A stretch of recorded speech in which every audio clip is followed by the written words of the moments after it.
Hi ಸ್ನೇಹಿತರೆ, ಇವತ್ತು ನಾವು ನೋಡ್ತಿರೋದು 2019ರ ರೆಡ್ ಶೂಸ್ ಆ್ಯಂಡ್ 7 ಡಾರ್ಸ್ ಅನ್ನುವಂಥ south Korean animated fantasy cinema. ಕಥೆಯನ್ನು ಯಾವುದೇ ಕಾರಣಕ್ಕೂ ಮಿಸ್ ಮಾಡಬೇಡಿ, ಕೊನೆ ತನಕ ಕೇಳಿ ಅಂತ ಹೇಳುತ್ತಾ ಈ ಸಿನಿಮಾ ಕಥೆನ ಶುರು ಮಾಡ್ತೇನೆ. ಹಾಗಾದರೆ ಕತೆಗೆ ಹೋಗೋಣ. ಕಥೆಯ ಶುರುವಿನಲ್ಲಿ ನಮಗೆ ಒಂದು ಫೇರಿ ಲ್ಯಾಂಡನ್ನು ತೋರಿಸಲಾಗುತ್ತೆ. ಫೇರಿ ಲ್ಯಾಂಡ್ ಅಂದರೆ ಕಿನ್ನರಿಯರು ಅಥವಾ ಯಕ್ಷಿಣಿಯರ ಜಾಗ ಅನ್ನಬಹುದು. ಅಲ್ಲಿ ಮನುಷ್ಯರು, ರಾಕ್ಷಸರು, ಯಕ್ಷಿಣಿಯರು ಮತ್ತು ಡ್ರ್ಯಾಗನ್ಗಳು ಎಲ್ಲರೂ ಒಟ್ಟಿಗೆ ಜೀವಿಸುತ್ತಿದ್ದರು.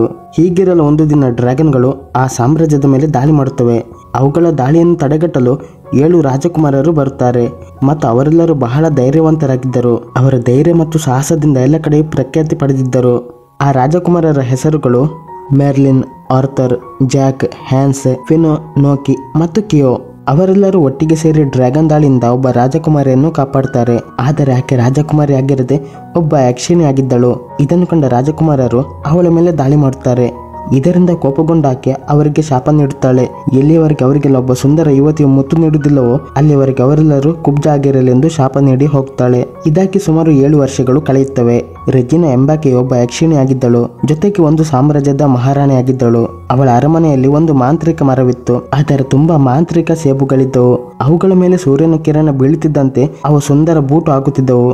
ಅದನ್ನು ಧರಿಸಿದ ಕೂಡಲೇ ರೆಜಿನಾ ಸುಂದರ ಯುವತಿಯಾಗಿ ಬದಲಾಗುತ್ತಿದ್ದಳು. ಆದರೆ ಅದು ಶಾಶ್ವತ ಆಗಿರಲಿಲ್ಲ. ಸ್ವಲ್ಪ ಸಮಯದ ಬಳಿಕ ಅವಳು ತನ್ನ ನಿಜ ರೂಪಕ್ಕೆ ಬರುತ್ತಾಳೆ. ಇದರಿಂದ ಕೋಪಗೊಂಡ ಆಕೆ ಅಲ್ಲಿಂದ ಹೋಗುತ್ತಾಳೆ. ನಂತರ ಸ್ನೋ ವೈಟ್ ಎಂಬ ರಾಜಕುಮಾರಿಯನ್ನು ತೋರಿಸಲಾಗುತ್ತೆ. ಆಕೆಯು ಬಹಳ ದಪ್ಪ ಆಗಿದ್ದಳು. ಆದರೆ ಅವಳು ದಿನ ರಾತ್ರಿ ಅರಮನೆಗೆ ಬಂದು ಹೋಗುತ್ತಿದ್ದಳು. ಅದರಿಂದ ಒಂದು ದಿನ ಬಂದಾಗ ಅವಳಿಗೆ ಅಲ್ಲಿ ಒಬ್ಬ ಮರದಿಂದ ಮಾಡಿದ ಸೇವಕನು ಕಾಣಿಸ್ತಾನೆ. ಆತನನ್ನು ಮಾಂತ್ರಿಕ ಮರವನ್ನು ಕಾಯುವ ಕೆಲಸಕ್ಕೆ ರೆಜಿನಾ ನೇಮಕ ಮಾಡಿದ್ದಳು. ಸೇವಕನನ್ನು ನೋಡಿದ ಸ್ನೋ ವೈಟ್ ಒಂದು ಟೇಬಲ್ ಕೆಳಗೆ ಅಡಿಗೆ ಕೂರುತ್ತಾಳೆ. ಅಲ್ಲಿ ಅವಳಿಗೆ ಅವಳ ತಂದೆಯ ಡೈರಿ ಸಿಗುತ್ತದೆ. ಅದರಲ್ಲಿ ಅವಳ ತಂದೆಯ ಬಗ್ಗೆ ಬರೆದಿರುತ್ತಾರೆ. ಅವರು ಹೇಗೆ ಸಂತೋಷದಿಂದ ರಾಜ್ಯವಾಳುತ್ತಿದ್ದರು ಎಂದೆಲ್ಲ ಬರೆದಿತ್ತು. ಹೀಗೆ ಒಂದು ದಿನ ತಂದೆ ಸೇವಕರು ರೆಜಿನಾಳನ್ನು ಅಪರಾಧಿಯಾಗಿ ಹಿಡಿದು ಅರಮನೆಗೆ ಕರೆತರ್ತಾರೆ. ಯಾಕೆಂದ್ರೆ ರೆಜಿನಾ ತನ್ನ ಮಾಂತ್ರಿಕ ಶಕ್ತಿಯಿಂದ ರಾಜ್ಯದ ಜನತೆಗೆ ತೊಂದರೆ ಕೊಡ್ತಾ ಇದ್ದಾಳಂತ. ಅದರಲ್ಲೂ ರೆಜಿನಾ ಒಬ್ಬಳು ಯಕ್ಷಿಣಿ ಆಗಿದ್ದಳು. ಆದರೆ ರಾಜನು ಆಕೆಯ ಸೌಂದರ್ಯಕ್ಕೆ ಮರುಳಾಗಿ ಆಕೆಯನ್ನು ವಿವಾಹವಾಗ್ತಾನೆ. ಹೀಗೆ ಅವರಿಬ್ಬರು ಸುಖವಾಗಿದ್ದರು. ಆದರೆ ರೆಜಿನಾ ತನ್ನ ಮಾಂತ್ರಿಕ ಶಕ್ತಿಯಿಂದ ಇಡೀ ರಾಜ್ಯವನ್ನು ತನ್ನ ನಿಯಂತ್ರಣಕ್ಕೆ ತೆಗೆದುಕೊಳ್ತಾಳೆ. ಹಾಗೆ ರಾಜ್ಯದ ಜನತೆ ಒಬ್ಬೊಬ್ಬರಾಗಿ ಕಣ್ಮರೆಯಾಗುತ್ತಿರ್ತಾರೆ. ಒಂದು ದಿನ ರಾಜ ರೆಜಿನಾ ಒಂದು ಮರದ ಜೊತೆ ಮಾತಾಡುವುದನ್ನು ನೋಡ್ತಾನೆ. ಮತ್ತೆ ಅದರಿಂದ ಭಯಗೊಂಡು ಅವನ ಮಗಳಾದ ಸ್ನೋ ವೈಟ್ಳನ್ನು ರಾಜ್ಯದಿಂದ ದೂರಕ್ಕೆ ಕಳುಹಿಸಿ ಬಿಡುತ್ತಾನೆ. ನಂತರ ರಾಜನು ಎಲ್ಲಿ ಹೋಗಿದ್ದಾನೆ ಎಂದು ಯಾರಿಗೂ ತಿಳಿಯುವುದಿಲ್ಲ. ಇದನ್ನು ಓದಿದ ಸ್ನೋ ವೈಟ್ಗೆ ಬಹಳ ದುಃಖ ಆಗುತ್ತೆ. ಈಗ ಅವಳ ದೃಷ್ಟಿ ಅರಮನೆ ಒಳಗಿರುವ ಮಾಂತ್ರಿಕ ಮರದ ಕಡೆಗೆ ಹೋಗುತ್ತೆ ಮತ್ತು ಅದನ್ನು ನೋಡಿ ಆಕೆಯು ಆಶ್ಚರ್ಯಚಕಿತಳಾಗ್ತಾಳೆ. ಅತ್ತ ಕಡೆ ರೆಜಿನಾ ಮರದ ಹತ್ತಿರ ಬರುತ್ತಿರ್ತಾಳೆ. ಬಂದು ಬಾಗಿಲು ತೆರೆದಾಗ ಅವಳಿಗೆ ಪ್ರಕಾಶಮಾನವಾದ ಬೆಳಕು ಕಾಣಿಸುತ್ತೆ. ಅಲ್ಲಿ ಆಕೆ ನೋಡಿದಾಗ ಸ್ನೋ ವೈಟ್ ಬೂಟನ್ನು ಧರಿಸಿರುತ್ತಾಳೆ ಮತ್ತು ಆಕೆ ಜಗತ್ತಿನ ಸುಂದರ ಯುವತಿಯಾಗಿ ಬದಲಾಗಿದ್ದಳು. ಇದರಿಂದ ರೆಜಿನಾಗೆ ಅವಳು ಯಾರೆಂದು ಗುರುತಿಸಲು ಸಾಧ್ಯ ಆಗುವುದಿಲ್ಲ. ಆದರೆ ರೆಜಿನಾ ಅವಳಿಂದ ಮಾಂತ್ರಿಕ ಶಿವವನ್ನು ಕಸಿದುಕೊಳ್ಳಲು ಪ್ರಯತ್ನಿಸುತ್ತಾಳೆ. ಆಗ ಸ್ನೋ ವೈಟ್ ಬಹಳ ಕಷ್ಟಪಟ್ಟು ಅವಳಿಂದ ತಪ್ಪಿಸಿಕೊಂಡು ಒಂದು ಮಾಂತ್ರಿಕ ಪೊರಕೆ ಮೇಲೆ ಕುಳಿತು ಅಲ್ಲಿಂದ ಪಲಾಯನ ಮಾಡ್ತಾಳೆ. ಮತ್ತೊಂದು ಕಡೆ ನಮಗೆ 7 ಜನ ಕುಬ್ಜ ರಾಜಕುಮಾರರನ್ನು ತೋರಿಸಲಾಗುತ್ತೆ. ಅವರುಗಳ ಮಧ್ಯೆ ಅವರ ಶಾಪ ಹೇಗೆ ವಿಮೋಚನೆ ಆಗುತ್ತದೆಂದು ವಾಗ್ವಾದ ನಡೆಯುತ್ತಿರುತ್ತೆ. ಏಕೆಂದರೆ ಅವರೆಲ್ಲರೂ ಕುಳ್ಳರಾಗಿ ಅಸಹ್ಯ ಆಗಿದ್ದರು. ಹಾಗಿರುವಾಗ ಅವರಿಗೆ ಯಾವ ರಾಜಕುಮಾರಿ ಮುತ್ತು ನೀಡಲು ಒಪ್ಪಿಕೊಳ್ತಾರೆಂದು ಮಾತನಾಡುತ್ತಾ ಇರ್ತಾರೆ. ಆಗ ಅವರಿಗೆ ಆಕಾಶದಲ್ಲಿ ಸ್ನೋ ವೈಟ್ ಹಾರುವುದು ಕಾಣಿಸುತ್ತದೆ. ಮತ್ತೊಂದು ಕಡೆ ರೆಜಿನಾ ಅವಳ ಮಾಂತ್ರಿಕ ಕನ್ನಡಿಯ ಬಳಿಗೆ ಬಂದು ರಾಜಕುಮಾರಿಯ ಬಗ್ಗೆ ವಿಚಾರಣೆ ನಡೆಸಲು ಆ ಕನ್ನಡಿಯು ಅವಳ ಬಗ್ಗೆ ಏನೂ ಸುಳಿವು ನೀಡುವುದಿಲ್ಲ. ತನಗೇನು ಗೊತ್ತಿಲ್ಲ ಅನ್ನುತ್ತೆ. ಇದರಿಂದ ಕೋಪಗೊಂಡ ಆಕೆ ತನ್ನ ಸೇವಕರನ್ನು ಸ್ನೋ ವೈಟ್ನ ಹುಡುಕಲು ಕಳಿಸ್ತಾಳೆ. ಇತ್ತ ಕಡೆ 7 ರಾಜಕುಮಾರರು ತಮ್ಮ ಮನೆ ಕಡೆಗೆ ಬರುವಾಗ ದಾರಿಯಲ್ಲಿ ರಾಜಕುಮಾರಿ ಬಿದ್ದಿರುವುದು ಗಮನಿಸ್ತಾರೆ ಮತ್ತು ಅವಳ ಅದ್ಭುತ ಸೌಂದರ್ಯಕ್ಕೆ ಮನಸೋತು ಇವಳಿಂದ ನಮ್ಮ ಶಾಪ ಮುಕ್ತಿಯಾಗಬಹುದು ಅಂತ ಯೋಚಿಸ್ತಾರೆ.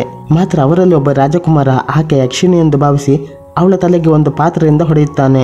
ಇದರಿಂದ ಆಕೆ ಪ್ರಜ್ಞೆ ತಪ್ಪಿ ಬೀಳುತ್ತಾಳೆ. ಸ್ವಲ್ಪ ಸಮಯದ ಬಳಿಕ ಅವಳಿಗೆ ಎಚ್ಚರವಾಗಿ ಅವಳು ಎದ್ದು ಕನ್ನಡಿ ನೋಡಿದಾಗ ಒಮ್ಮೆಲೆ ಅವಳು ಆಶ್ಚರ್ಯಚಕಿತಳಾಗ್ತಾಳೆ. ಯಾಕೆಂದರೆ ಮ್ಯಾಜಿಕ್ ಶಿವನ ಸಹಾಯದಿಂದ ಅವಳು ಅತ್ಯಂತ ಸುಂದರ ಯುವತಿಯಾಗಿ ಬದಲಾಗಿದ್ದಳು.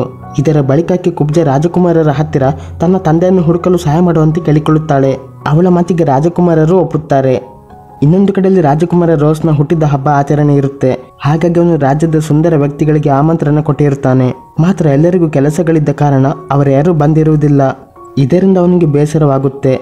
ಆಗ ಅಲ್ಲಿಗೆ ರೆಜಿನಾ ಬರ್ತಾಳೆ ಮತ್ತು ಅವಳು ರಾಜಕುಮಾರಿಯ ಚಿತ್ರ ತೋರಿಸಿ ಈಕೆ ನನ್ನ ಅತ್ಯಮೂಲ್ಯ ವಸ್ತುವನ್ನು ಕದ್ದಿದ್ದಾಳೆಂದು, ನೀವು ಅವಳನ್ನು ಹಿಡಿದು ತಂದರೆ ನಿಮಗೆ ನಿಮ್ಮ ಹುಟ್ಟಿದ ದಿನಕ್ಕೆ ಒಬ್ಬ ಸುಂದರ ಯುವತಿ ಸಿಗ್ತಾಳೆ.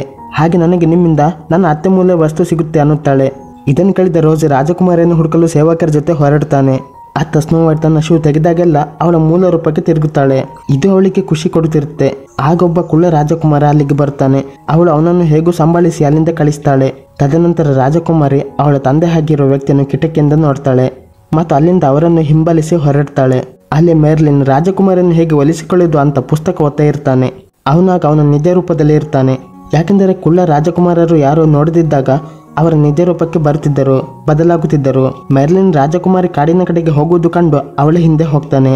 ಈ ಕಡೆ ಉಳಿದ ರಾಜಕುಮಾರರು ಸ್ನೋ ವೈಟ್ನ ಒಲಿಸಿಕೊಳ್ಳಲು ಅವಳಿಗಾಗಿ ಊಟ ತಯಾರು ಮಾಡ್ತಾರೆ. ನಂತರ ಆರ್ಥರ್ ಮೆರ್ಲಿನ್ ಕೋಣೆಗೆ ಬಂದು ಅಲ್ಲಿರುವ ಪುಸ್ತಕವನ್ನು ನೋಡಿ ಮೆರ್ಲಿನ್ ರಾಜಕುಮಾರಿಯನ್ನು ಒಲಿಸಿಕೊಳ್ಳಲು ಪ್ರಯತ್ನ ಮಾಡುತ್ತಿದ್ದನೆಂದು ತಿಳಿದು ಕೋಪಗೊಂಡು ಅವನ ಬಳಿಗೆ ಬರ್ತಾನೆ. ಅಸಲಿಗೆ ಮೆರ್ಲಿನ್ ಲವ್ ಬುಕ್ ಓದ್ತಾ ಇದ್ದ. ಸಿಟ್ಟುಗೊಂಡು ಆರ್ಥರ್ ಮೆರ್ಲಿನ್ನ ಹುಡುಕ್ತಾ ಹೋಗ್ತಾನೆ. ರಾಜಕುಮಾರಿ ಕಾಡಿನ ಒಳಗೆ ತನ್ನ ತಂದೆಗಾಗಿ ಹುಡುಕುತ್ತಾ ಇರುವಾಗ ಒಂದು ಕರಡಿ ಅವಳ ಮೇಲೆ ಆಕ್ರಮಣ ಮಾಡಲು ಮುಂದಾದಾಗ ಅಲ್ಲಿಗೆ ಬಂದಂತ ಮೆರ್ಲಿನ್ ಕರಡಿ ಮೇಲೆ ದಾಳಿ ಮಾಡಿ ಅವಳನ್ನು ಕರೆದುಕೊಂಡು ಅಲ್ಲಿಂದ ದೂರಕ್ಕೆ ಓಡಿ ಹೋಗ್ತಾನೆ. ಹೀಗೆ ಓಡುವಾಗ ರಾಜಕುಮಾರಿ ಹಿಂದೆ ತಿರುಗಿ ಅವನನ್ನು ನೋಡಿದ್ದರಿಂದ ಅವನು ಮತ್ತೆ ಕುಬ್ಜಾಗ್ತಾನೆ. ಆಗ ಕರಡಿ ಅವನ ಮೇಲೆ ದಾಳಿ ಮಾಡಿ ನಂತರ ಅದು ರಾಜಕುಮಾರಿಯನ್ನು ಅಟ್ಟಿಸಿಕೊಂಡು ಬರುತ್ತದೆ. ರಾಜಕುಮಾರಿ ಓಡುತ್ತಾ ಓಡುತ್ತಾ ಒಂದು ದೊಡ್ಡ ಗೋಡೆ ಬಳಿಗೆ ಬರ್ತಾಳೆ. ಅವಳಿಗೆ ಈಗ ಏನು ಮಾಡಬೇಕೆಂದು ತಿಳಿಯುವುದಿಲ್ಲ. ಇನ್ನೇನು ಕರಡಿ ಆಕೆ ಮೇಲೆ ದಾಳಿ ಮಾಡುತ್ತಾ ಅನ್ನುವಾಗ ಅಷ್ಟರಲ್ಲಿ ಅಲ್ಲಿಗೆ ಬಂದ ಆರ್ಥರ್ ಕರಡಿ ಮೇಲೆ ದಾಳಿ ಮಾಡಿ ಅದರ ಪ್ರಜ್ಞೆ ತಪ್ಪಿಸ್ತಾನೆ. ಆ ವೇಳೆಗೆ ಉಳಿದ ಎಲ್ಲ ರಾಜಕುಮಾರರು ಅಲ್ಲಿಗೆ ಬರುತ್ತಾರೆ. ಆರ್ಥರ್ ರಾಜಕುಮಾರಿಯ ರಕ್ಷಣೆ ಮಾಡಿದ ಕಾರಣ ಅವಳಿಗೆ ಅವನು ಇಷ್ಟವಾಗ್ತಾನೆ. ಹೀಗೆ ರಾಜಕುಮಾರಿ ಒಟ್ಟಿಗೆ ಆತ ಬರುವಾಗ ಕೂಡಲೇ ಅವನು ನನಗೊಂದು ಮುತ್ತು ಕೊಡಿ ಎಂದು ಕೇಳ್ತಾನೆ. ಇದರಿಂದ ನಾಚಿಕಪಟ್ಟ ರಾಜಕುಮಾರಿ ಆತನ ಕೆನ್ನೆಗೆ ಒಂದು ಪೆಟ್ಟು ಕೊಡ್ತಾಳೆ. ಇದನ್ನು ನೋಡಿದ ಉಳಿದವರೆಲ್ಲ ನಗಾಡುತ್ತಾರೆ. ಬಳಿಕ ಆರ್ಥರ್ ಮತ್ತು ಉಳಿದ ಎಲ್ಲ ರಾಜಕುಮಾರರು ಸೇರಿ ಅವಳ ತಂದೆಯನ್ನು ಹುಡುಕುವುದು ಹೇಗೆಂದು ಯೋಚಿಸುತ್ತಾರೆ. ಮರುದಿನ ಆರ್ಥರ್ ಅವಳ ತಂದೆಯನ್ನು ಹುಡುಕಲು ಆಕೆ ಜೊತೆ ಪೇಟೆ ಕಡೆಗೆ ಹೊರಡ್ತಾನೆ ಮತ್ತು ಉಳಿದ ರಾಜಕುಮಾರರಿಗೂ ಬೇರೆ ಬೇರೆ ಕಡೆಯಲ್ಲಿ ಹುಡುಕಲು ಹೇಳ್ತಾನೆ. ಹೀಗೆ ಆರ್ಥರ್ ಮತ್ತು ಸ್ನೋ ವೈಟ್ ಹುಡುಕ್ತಾ ಒಂದು ಕತ್ತೆಯನ್ನು ಹೂತಿಟ್ಟ ಕಡೆಗೆ ಬರ್ತಾರೆ. ಅಲ್ಲಿ ರಾಜಕುಮಾರಿ ಆ ಕತ್ತೆಯನ್ನು ಬಹಳ ಸುಲಭವಾಗಿ ಎತ್ತುತ್ತಾಳೆ. ಆದರೆ ಆರ್ಥರ್ ಎಷ್ಟೇ ಪ್ರಯತ್ನ ಪಟ್ಟರೂ ಅವನಿಗೆ ಅದನ್ನು ಎತ್ತಲು ಸಾಧ್ಯವಾಗಲ್ಲ. ಇದರಿಂದ ಆತ ಬಹಳ ನಿರಾಸೆಗೊಳ್ತಾನೆ. ಇದನ್ನು ಗಮನಿಸಿದ ರಾಜಕುಮಾರಿ ನಾನು ಯಾರ ಹತ್ರನೂ ಇದರ ಬಗ್ಗೆ ಹೇಳುವುದಿಲ್ಲ ಅಂತ ಹೇಳಿದಾಗ ಆತ ಖುಷಿಯಾಗ್ತಾನೆ. ನಂತರ ಅವರಿಬ್ಬರು ಒಂದು ಪಟ್ಟಣಕ್ಕೆ ಬರುತ್ತಾರೆ. ಅಲ್ಲಿ ಎಲ್ಲ ಕಡೆಯಲ್ಲೂ ರಾಜಕುಮಾರಿಯ ಫೋಟೋ ಹಾಕಿ ಇವಳು ಬೇಕಾಗಿದ್ದಾಳೆ ಎಂದು ಬರೆದು ಹಾಕಿರುತ್ತಾರೆ. ರಾಜಕುಮಾರಿಯನ್ನು ಕಂಡ ಸೈನಿಕರು ಅವಳನ್ನು ಹಿಡಿಯಲು ಬರುತ್ತಾರೆ. ಹೀಗೆ ಓಡುತ್ತಾ ಬಂದ ರಾಜಕುಮಾರಿ ಒಂದು ಗಲ್ಲಿಗೆ ಬಂದು ಅಲ್ಲಿ ಅವಳ ಶೂವನ್ನು ಕಳಚಿ ಅವಳ ನಿಜ ರೂಪಕ್ಕೆ ಬರುತ್ತಾಳೆ. ಇದರಿಂದ ಸೈನಿಕರು ಅವಳನ್ನು ಗುರುತು ಹಿಡಿಯುವುದಿಲ್ಲ. ಆದರೆ ಅವರು ಅವಳ ಬಳಿ ಇದ್ದಂಥ ಶೂ ಬಗ್ಗೆ ವಿಚಾರಣೆ ಮಾಡುತ್ತಿರ್ತಾರೆ. ಆ ಸಮಯದಲ್ಲಿ ಅಲ್ಲಿಗೆ ಮೆರ್ಲಿನ್ ಮತ್ತು ಆರ್ಥರ್ ಬಂದದ್ದು ನೋಡಿ ಅವರ ಬಳಿ ಅವಳು ಸಹಾಯ ಕೇಳ್ತಾಳೆ. ಆದರೆ ಅವರು ಅವಳನ್ನು ಗುರುತು ಹಿಡಿಯದೆ ಮುಂದೆ ಹೋಗ್ತಾರೆ. ಬಳಿಕ ಅಲ್ಲಿಗೆ ಬಂದ ಮೆರ್ಲಿನ್ ತನ್ನ ಶಕ್ತಿಯ ಸಹಾಯದಿಂದ ಸೈನಿಕರ ಮೇಲೆ ದಾಳಿ ಮಾಡಿ ಅವಳನ್ನು ಕಾಪಾಡಿ ಅವಳಿಗೆ ನೀನು ಹುಷಾರು ಎಂದು ಹೇಳಿ ಅಲ್ಲಿಂದ ಹೋಗ್ತಾನೆ. ರಾಜಕುಮಾರಿಗೆ ಆಗ ಮೆರ್ಲಿನ್ ಒಬ್ಬ ಒಳ್ಳೆಯ ಹೃದಯವಂತ ವ್ಯಕ್ತಿ ಎಂದು ತಿಳಿಯುತ್ತೆ. ಈಗಾಕೆ ಪುನಃ ತನ್ನ ಶೂವನ್ನು ಧರಿಸಿ ಸುಂದರ ಯುವತಿಯಾಗಿ ಬದಲಾಗ್ತಾಳೆ. ಇವಳನ್ನು ನೋಡಿದ್ದ ಸೈನಿಕರು ಮತ್ತೆ ಹಿಡಿಯಲು ಬರ್ತಾರೆ. ಮೊದಲು ಅವಳ ಮೇಲೆ ದಾಳಿ ಮಾಡಿದ್ದ ಕರಡಿಯನ್ನು ಮೆರ್ಲಿನ್ ಫ್ರೆಂಡ್ ಆಗಿ ಮಾಡಿಕೊಂಡಿರ್ತಾನೆ ಮತ್ತು ಅದರ ಸಹಾಯದಿಂದ ರಾಜಕುಮಾರಿಯನ್ನು ಆ ಕರಡಿಯ ಬೆನ್ನಿನ ಮೇಲೆ ಕೂರಿಸಿಕೊಂಡು ಅಲ್ಲಿಂದ ಹೊರಟು ಹೋಗ್ತಾನೆ. ಹೀಗೆ ತಪ್ಪಿಸಿಕೊಂಡು ಅವರು ಒಂದು ಹೂವುಗಳ ಬೆಟ್ಟಕ್ಕೆ ಬರ್ತಾರೆ. ಅವರ ಹಿಂದೆ ಬಂದ ಆರ್ಥರ್ ಅವಳಿಗೆ ಆ ಪೋಸ್ಟರ್ಗಳ ಬಗ್ಗೆ ಕೇಳಿದಾಗ ಅದೆಲ್ಲ ಸುಳ್ಳು ಎಂದು ಆಕೆ ಉತ್ತರಿಸ್ತಾಳೆ. ಇಲ್ಲಿ ಮೆರ್ಲಿನ್ ಆಕೆ ತಂದೆಯನ್ನು ಹುಡುಕುವುದಕ್ಕೆ ಹೂವುಗಳ ಮಧ್ಯದಲ್ಲಿ ಒಂದು ಸಂದೇಶ ಬರೆಯುತ್ತಾನೆ. ಇದನ್ನು ನೋಡಿದ ರಾಜಕುಮಾರಿಗೆ ಬಹಳ ಖುಷಿಯಾಗುತ್ತೆ ಮತ್ತು ಆಕೆ ಮೆರ್ಲಿನ್ನ ಇಷ್ಟಪಡಲು ಆರಂಭಿಸ್ತಾಳೆ. ಹಾಗೂ ಅವನಿಗೆ ಮುತ್ತು ನೀಡಲು ಮುಂದಾಗ್ತಾಳೆ. ಆದರೆ ಅವಳಿಗೆ ಏನೋ ಅನ್ನಿಸಿ ಒಮ್ಮೆಲೆ ಅವನ ಮುಖದ ಮೇಲಿರುವ ಹೂವಿನ ದಳಗಳನ್ನು ಒದ್ದಿಬಿಡುತ್ತಾಳೆ. ಇದನ್ನು ಕಂಡ ಆರ್ಥರ್ಗೆ ಮೆರ್ಲಿನ್ ರಾಜಕುಮಾರಿಯನ್ನು ಇಂಪ್ರೆಸ್ ಮಾಡುವುದರಲ್ಲಿ ಸಫಲ ಆಗಿದೆನೆಂದು ಗೊತ್ತಾಗುತ್ತೆ. ಇದರಿಂದ ಆರ್ಥರ್ ಮತ್ತು ಮೆರ್ಲಿನ್ ಮಧ್ಯೆ ಮಾತುಕತೆ ಆಗುತ್ತೆ. ನಂತರ ರಾಜಕುಮಾರರ ಮನೆಯಲ್ಲಿರುವಾಗ ಅವಳನ್ನು ಒಲಿಸಿಕೊಳ್ಳಲು ಎಲ್ಲರೂ ಪ್ರಯತ್ನ ಮಾಡುತ್ತಿರ್ತಾರೆ. ಅದೇ ಕ್ಷಣ ಅಲ್ಲಿಗೆ ರೋಸ್ ಮತ್ತು ಅವನ ಸೈನಿಕರು ರಾಜಕುಮಾರಿಯನ್ನು ಕರೆದೊಯ್ಯಲು ಬರ್ತಾರೆ. ಆದರೆ ರಾಜಕುಮಾರಿಯನ್ನು ಕಳಿಸಲು ಇಷ್ಟವಿಲ್ಲದ ಕುಳ್ಳರು ಮತ್ತು ರೋಸ್ ನಡುವೆ ಭೀಕರ ಯುದ್ಧ ನಡೆಯುತ್ತೆ. ರೋಸ್ಗೆ ರಾಜಕುಮಾರರ ಎದುರು ಗೆಲ್ಲಲು ಆಗಲಿಲ್ಲ. ಅವನು ತನ್ನ ಪ್ರಾಣ ಉಳಿಸಿಕೊಳ್ಳಲು ಎದೆನು ಬಿದ್ದೆನು ಅಂತ ಅಲ್ಲಿಂದ ಓಡಿ ಹೋಗ್ತಾನೆ. ಇತ್ತ ರಾಜಕುಮಾರಿಗೆ ಮೆರ್ಲಿನ್ ಮೇಲೆ ಪ್ರೀತಿ ಉಂಟಾಗಿರುತ್ತೆ. ಇದರಿಂದಾಗಿ ಅವನಿಂದ ಏನು ಮುಚ್ಚಿಡಬಾರದೆಂದು ತನ್ನ ನಿಜ ರೂಪ ತೋರಿಸಬೇಕೆಂದು ತನ್ನ ಶೂ ತೆಗೆಯಲು ಪ್ರಯತ್ನ ಮಾಡ್ತಾಳೆ. ಮಾತ್ರ ಅದು ಸಾಧ್ಯವಾಗಲ್ಲ. ಹೀಗಾಗಿ ಮೆರ್ಲಿನ್ಗೆ ರಾಜಕುಮಾರಿ ನಿಜ ರೂಪ ನೋಡಲು ಆಗುವುದಿಲ್ಲ. ರೋಸ್ ನಂತರ ರೆಜಿನಾ ಹತ್ತಿರ ಬಂದಾಗ ಅವಳು ಅವನಿಗೆ ಮತ್ತು ಅವನ ಇಬ್ಬರು ಸೈನಿಕರಿಗೆ ಮಾಂತ್ರಿಕ ಹಣ್ಣನ್ನು ಕೊಡ್ತಾಳೆ. ಇದನ್ನು ತಿಂದವರು ದೊಡ್ಡ ರಾಕ್ಷಸರಾಗಿ ಬದಲಾಗ್ತಾರೆ. ಅತ್ತ ಕಡೆ ಗಲಾಟೆಯಿಂದಾಗಿ ಕುಳ್ಳರ ಮನೆ ಹಾಳಾಗಿ ಹೋಗಿರುತ್ತೆ. ಎಲ್ಲ ರಾಜಕುಮಾರರು ಮತ್ತು ರಾಜಕುಮಾರಿ ಸೇರಿ ಆ ಮನೆಯನ್ನು ಪುನಃ ಮೊದಲಿನ ಹಾಗೆ ಕಟ್ಟುತ್ತಾರೆ. ಇದರ ಬಳಿಕ ಮೆರ್ಲಿನ್ ಮತ್ತು ರಾಜಕುಮಾರಿ ರೆಜಿನಾಳ ಮಾಂತ್ರಿಕ ಪೊರಕೆಯನ್ನು ಅವರು ಮಾಡಿದ ರೋಬೋಟ್ಗೆ ಕಟ್ಟಿ ಅದರ ಮೇಲೆ ಕುಳಿತು ಆಕಾಶದಲ್ಲಿ ಹಾರಿ ಪೇಟೆ ಕಡೆಗೆ ಬಂದು ಅವಳ ಅಪ್ಪ ಕಾಣೆಯಾಗಿರುವ ಬಗ್ಗೆ ಪೋಸ್ಟರ್ಗಳನ್ನು ಮೇಲಿಂದ ಎಸೆಯುತ್ತಾರೆ. ಯಾಕೆಂದರೆ ಇದರಿಂದ ಅವಳ ತಂದೆ ಬಗ್ಗೆ ಗೊತ್ತಿದ್ದವರು ಅವರ ಬಳಿಗೆ ಬರ್ತಾರಂತ. ನಂತರ ಮೆರ್ಲಿನ್ ರಾಜಕುಮಾರಿ ನೆನಪಲ್ಲಿ ಮುಳುಗಿದಾಗ ಅವರೊಂದು ಮರಕ್ಕೆ ಡಿಕ್ಕಿ ಹೊಡೆದು ಕೆಳಗೆ ಬೀಳ್ತಾರೆ.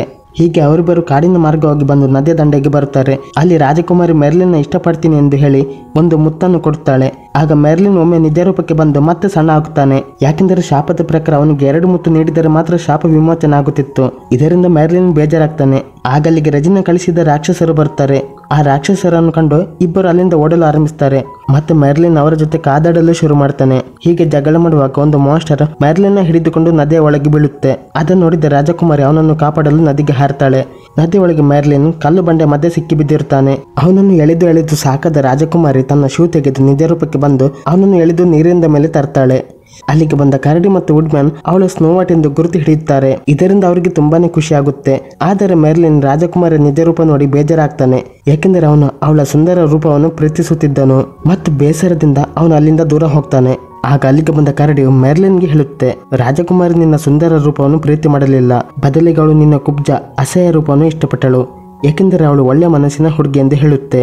ಇದರಿಂದ ಮೆರ್ಲಿನ್ಗೆ ನಾನು ರಾಜಕುಮಾರಿಯ ಸೌಂದರ್ಯ ನೋಡಿ ಪ್ರೀತಿಸಬಾರದಾಗಿತ್ತು, ಅವಳ ನಿಜ ರೂಪವನ್ನು ಪ್ರೀತಿ ಮಾಡಬೇಕಾಗಿತ್ತು ಅಂತ ಅರ್ಥವಾಗುತ್ತೆ. ಮತ್ತು ಪ್ರೀತಿ ದೇಹದಿಂದಲ್ಲ ಮನಸ್ಸಿಂದ ಆಗುತ್ತೆ ಎಂದು ಅರಿವಾಗುತ್ತೆ. ನಂತರ ಆತ ರಾಜಕುಮಾರಿ ಬಳಿಗೆ ಹೋಗ್ತಾನೆ. ಮತ್ತೊಂದು ಕಡೆ ರೆಜಿನಾ ಮೆರ್ಲಿನ್ ಹಾಗೆ ವೇಷ ಧರಿಸಿ ರಾಜಕುಮಾರಿಯ ಬಳಿಗೆ ಬಂದು ಮಾಂತ್ರಿಕ ಹಣ್ಣನ್ನು ತಿನ್ನಲು ಕೊಡ್ತಾಳೆ. ಇನ್ನೇನು ತಿನ್ನಬೇಕು ಎನ್ನುವಷ್ಟರಲ್ಲಿ ಮೆರ್ಲಿನ್ ಬಂದು ಆಕೆಯನ್ನು ತಡೆಯುತ್ತಾನೆ. ಆಗ ರೆಜಿನಾ ಅವಳ ನಿಜ ರೂಪಕ್ಕೆ ಬಂದು ರಾಜಕುಮಾರಿಯನ್ನು ಅಲ್ಲಿಂದ ಹೊತ್ತುಕೊಂಡು ಹೋಗ್ತಾಳೆ. ಮೆರ್ಲಿನ್ ವುಡ್ಮ್ಯಾನ್ಗಳಿಗೆ ತನ್ನ ಉಳಿದ ಜೊತೆಗಾರರಿಗೆ ವಿಷಯ ತಿಳಿಸುವಂತೆ ಹೇಳಿ ಅಲ್ಲಿಂದ ದೊಡ್ಡ ಕರಡಿಯ ಮೇಲೆ ಏರಿ ಹೋಗ್ತಾನೆ. ಅವನು ಹೇಳಿದಾಗ ವುಡ್ಮ್ಯಾನ್ಗಳು ಅವನ ಮನೆಗೆ ಬಂದು ಅವನ ಸ್ನೇಹಿತರಿಗೆ ವಿಷಯ ಮುಟ್ಟಿಸ್ತಾರೆ. ಇತ್ತ ರೆಜಿನಾ ರಾಜಕುಮಾರಿಯನ್ನು ಬಂಧಿಸ್ತಾಳೆ ಮತ್ತು ಆಕೆಗೆ ಮಾಂತ್ರಿಕ ಹಣ್ಣು ತಿನ್ನಲು ಒತ್ತಾಯ ಮಾಡುತ್ತಿರ್ತಾಳೆ. ಆಗ ರಾಜಕುಮಾರಿ ತನ್ನ ತಂದೆ ಬಗ್ಗೆ ಕೇಳ್ತಾಳೆ. ಇದಕ್ಕೆ ರೆಜಿನಾ ಏನೂ ಉತ್ತರಿಸುವುದಿಲ್ಲ.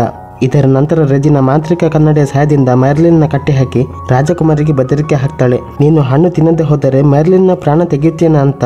ಇದರಿಂದ ಭಯಗೊಂಡ ರಾಜಕುಮಾರಿ ಹಣ್ಣು ತಿನ್ನುತ್ತಿದ್ದಂತೆ ಮಾಂತ್ರಿಕ ಮರ ಅವಳನ್ನು ತನ್ನ ಕಡೆಗೆ ಸೆಳೆದುಕೊಳ್ಳುತ್ತೆ. ಇದನ್ನು ಕಂಡ ಮೆರ್ಲಿನ್ ಮಾಯಾವಿ ಕನ್ನಡಿ ಬಳಿ ವಿಚಾರಿಸಿದಾಗ ಅದು ಹೇಳುತ್ತೆ, ರಾಜಕುಮಾರಿ ಹಣ್ಣು ತಿಂದ ಕಾರಣ ಅವಳು ಇನ್ನು ಮುಂದೆ ಮರವಾಗಿರುತ್ತಾಳೆ ಮತ್ತು ಆ ಮರದಿಂದ ಬರುವ ಹಣ್ಣು ಶೂ ಆಗಿ ಬದಲಾದಾಗ ಅವಳು ಸಾಯ್ತಾಳೆ ಅನ್ನುತ್ತೆ. ಇದನ್ನು ಕೇಳಿ ಮೆರ್ಲಿನ್ ಹೇಗಾದರೂ ರಾಜಕುಮಾರಿಯನ್ನು ಉಳಿಸಬೇಕೆಂದು ಮಾಯಾವಿ ಕನ್ನಡಿ ಹಿಡಿತದಿಂದ ಬಿಡಿಸಿಕೊಳ್ಳಲು ಪ್ರಯತ್ನ ಮಾಡ್ತಾನೆ. ಆದರೆ ಮಾಯಾವಿ ಕನ್ನಡಿ ಅವನನ್ನು ಕೋಣೆಯಿಂದ ಹೊರಗೆ ಹೋಗಲು ಬಿಡುವುದಿಲ್ಲ. ಆಗ ಅಲ್ಲಿಗೆ ಉಳಿದ ರಾಜಕುಮಾರರು ಬರುತ್ತಾರೆ ಮತ್ತು ಅವರೆಲ್ಲರೂ ಸೇರಿ ಮಾಯಾವಿ ಕನ್ನಡಿಯನ್ನು ನಾಶ ಮಾಡ್ತಾರೆ. ಅಲ್ಲಿಂದ ಹೊರಗೆ ಬಂದ ಮೆರ್ಲಿನ್ ರಾಜಕುಮಾರಿ ಇರುವ ಜಾಗಕ್ಕೆ ಬರ್ತಾನೆ. ಅಲ್ಲಿ ರೆಜಿನಾ ಇನ್ನೇನು ಶೂ ಹಾಕಬೇಕು ಎನ್ನುವಾಗ ಮೆರ್ಲಿನ್ ಬಂದು ಆಕೆಯನ್ನು ಹಿಡಿದುಕೊಂಡು ಒಂದು ದೊಡ್ಡ ಪ್ರಪಾತಕ್ಕೆ ಬೀಳುತ್ತಾನೆ. ಇದರಿಂದ ರೆಜಿನಾಳ ಸಾವು ಸಂಭವಿಸಿ ಆಕೆಯೆಲ್ಲ ಜಾದು ಮಾಯ ಆಗುತ್ತೆ. ಹಾಗೆ ಕರಡಿಯು ರಾಜಕುಮಾರಿಯ ತಂದೆಯಾಗಿ ಬದಲಾಗ್ತಾರೆ. ಮತ್ತೆ ರಾಜಕುಮಾರಿಯು ತನ್ನ ನಿಜ ರೂಪಕ್ಕೆ ಬರ್ತಾಳೆ. ರಾಜಕುಮಾರಿ ಅವಳ ತಂದೆಯನ್ನು ಕಂಡು ಬಹಳ ಸಂತೋಷ ಪಡ್ತಾಳೆ.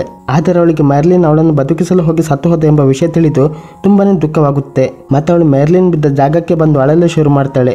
ಆಗ ಮೆರ್ಲಿನ್ನ ಸ್ನೇಹಿತರು ಮೆರ್ಲಿನ್ ಅನ್ನು ಕರೆತಾ ಇರ್ತಾರೆ. ಮೆರ್ಲಿನ್ ಜೀವಂತ ಇರುವುದನ್ನು ಕಂಡು ರಾಜಕುಮಾರಿ ಖುಷಿಯಿಂದ ಅವನಿಗೆ ಮುತ್ತು ನೀಡುತ್ತಾಳೆ. ಅವಳು ಮುತ್ತು ನೀಡಿದ ತಕ್ಷಣ ಅವನ ಶಾಪ ಮುಗಿದು ಅವನು ತನ್ನ ನಿಜ ರೂಪಕ್ಕೆ ಮರಳುತ್ತಾನೆ. ಅವನು ನಿಜ ರೂಪ ಕಂಡು ರಾಜಕುಮಾರಿ ಸಂತೋಷ ಪಡ್ತಾಳೆ. ನಂತರ ಅವರಿಬ್ಬರ ಮದುವೆ ಆಗುತ್ತೆ.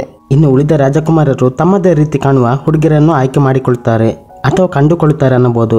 ಇಲ್ಲಿಗೆ ಈ ಸಿನಿಮಾದ ಕತೆ ಮುಗಿಯಿತು. ಕತೆ ಹೇಗಿತ್ತು ಕಮೆಂಟ್ ಮಾಡಿ ತಿಳಿಸಿ. ಕತೆ ಮತ್ತು ವಿಡಿಯೋ ಇಷ್ಟವಾದರೆ ಲೈಕ್ ಮಾಡಿ ಮತ್ತು ಶೇರ್ ಮಾಡಿ. ಚಾನಲ್ಗೆ ಹೊಸಬರಾದರೆ ಸಬ್ಸ್ಕ್ರೈಬ್ ಮಾಡಿ. Thank you for watching.